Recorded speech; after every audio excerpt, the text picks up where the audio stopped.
शहबाज शरीफ की हुकूमत के छक्के छूट गए, ये डूब गए हैं। अब हम नए इंतखाबात की तैयारी कर लें।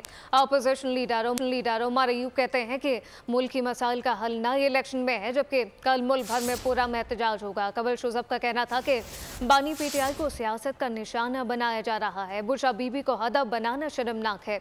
इल्जामात लगाने वाले सबूत सामने लाए। PDM हुकूमत, शहबाज शरीफ हुकूमत, इनके तो छक्के छुट गए हैं, ये डूब गई है।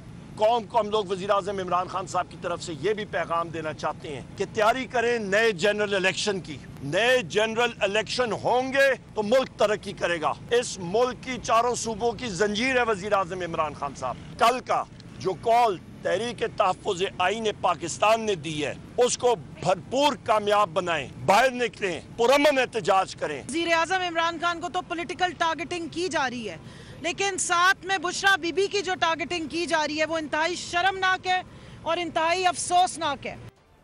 पाकिस्तान तहरीक इंसाफ का अलामती भूख हड़ताल कैंप तीसरे रोज भी जारी है। कैंप में शिबली फराज, अली मोहम्मद खान, शेख फकास, शांताना गुलजार और दीगर रहनुमा मौजूद हैं। भूख हड़ताली कैंप के लिए उमर अयूब की जानिब से 2 पंखे, छतरियां और दरियां भेजी गईं। अरकान पार्लियामेंट ने बानी चेयरमैन PTI की रिहाई के लिए नारे लगाए और चीफ इलेक्शन कमिश्नर के इस्तीफे का मुतालबा किया।